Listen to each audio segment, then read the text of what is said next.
process of buying a home, we actually asked a first-time home buyer and basically said, what are the 5 things you wish you had known before you purchased your first home? Welcome to Breakfast with Bev. I'm Bev Curtis with House of Brokers with Bev & Company. And I'm Dan Fowler. I'm a buyer's agent for Bev & Co. Okay, so we're going to go ahead and start from the top, Dan. Okay, so on a first-time home buyer, a lot of times if they've not been through the process, when they get pre-approved and find a lender that's going to do the loan, they're 9 times out of 10 ecstatic and just happy to be pre-approved. But in Columbia, we're really lucky because Columbia is a very competitive market when it comes to mortgage lending. I mean, they want your business. And so we really need, or on a first-time home buyer basis, don't be afraid to go out there and get 2 or 3 people to get pre-approved through, because it's going to save you money, obviously, whenever you're buying a home, whenever you're talking 1/8 of a point or 1/4 of a point even difference on your loan. That can make a big difference in your payment. So, and then once you go out and they pull your credit for a mortgage loan, generally for the next 30 to 45 days, if somebody else pulls your credit for a mortgage loan, it doesn't ding your credit. It's a freebie. So don't be afraid to go out there and let the banks fight over your business and give you the best rate and the best fees. All right. Number 2 of her thoughts that she shared with us is budgeting for unexpected costs. So many times when you get pre-qualified for a home, you go into it looking at what's my debt, what's my income, what do I have left over? And sometimes people maybe want to buy up more home than maybe they should.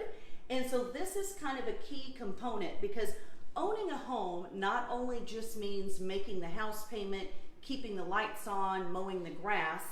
Sometimes you have to buy a lawnmower. Sometimes the furnace goes out. Sometimes the air conditioner goes out. It's like you have to think about the unexpected, because the maintenance items on a home also have to be added into a monthly budget. That way, if you have a kitty set aside, it will certainly help defer those costs that mount up.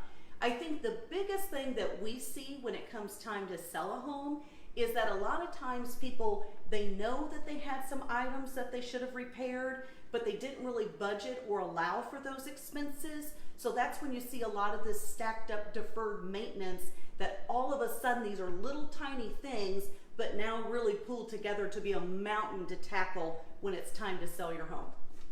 Okay. Number 3 on the list that she shared is there is no such thing as a perfect home.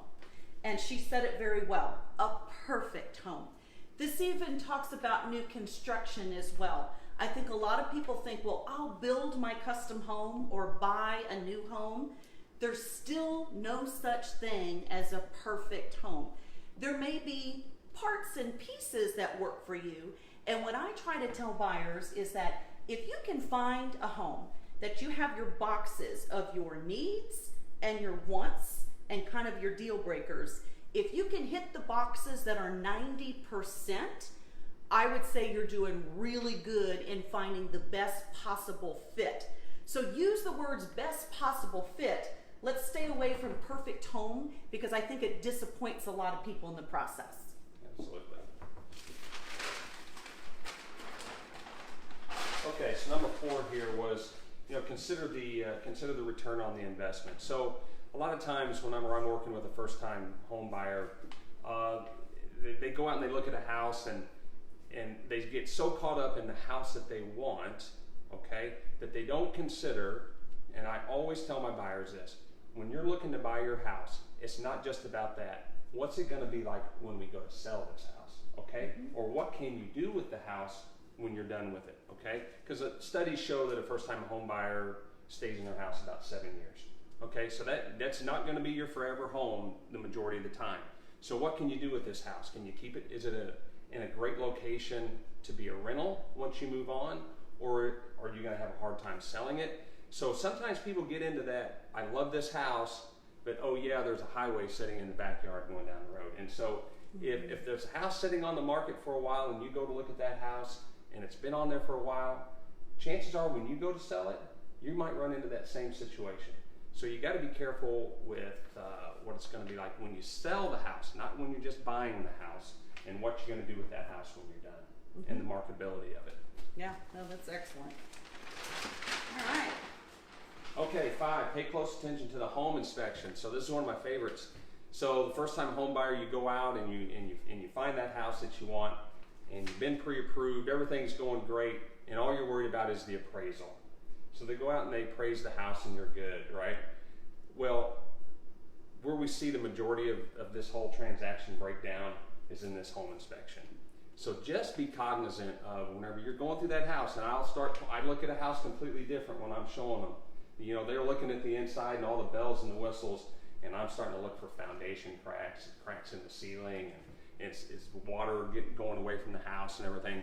So just be cognizant of how is your house going to get through the home inspection without it breaking down and being a nightmare for both you and the seller and getting caught up into that. So be very wary of the house you're buying and how it's going to go through the inspection process. Well, and I think these points that the buyer that we interviewed that shared is very important and applies to all of us when we're purchasing a home. There's other factors that go into it as well, and that's where having the assistance of a good buyer's agent will help you dramatically through that process and sort out the things that you want, the things that you need, and make certain that your purchase is a good, solid investment that fits your lifestyle and also your pocketbook. So today we are standing in, and there's Cheryl and Marla coming in here. So we are standing in an absolutely gorgeous home today that we just listed about, I don't even know, a week ago. So we are at 3509 Cross Timber Court. I am going to have it open this Sunday from 12 to 1:30, so would love to see you stop by. This is a 8-bedroom, 8-bath. It's a little over 6,700 square feet. It's priced at $740. It's an absolute beautiful stunner of a home. You get a beautiful view of the Hinkson Creek right out the back door and off the back deck. So it's a gorgeous house. It's truly a Spring Creek beauty, that's for sure. So, and I have to say the back porch area it's one of a kind, I have to say. And the tall dramatic ceilings, the wood floors, the hearth room, I mean, everything is done to the T, and it's one that you definitely need to come check out for sure. So, okay. So come see me Sunday.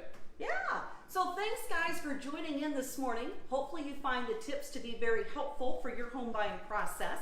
So when you're thinking about making a move, definitely give us a call here at Bev & Co. We'll be happy to give you our service. Thanks so much guys. Hope you have a great week, and we'll see you soon.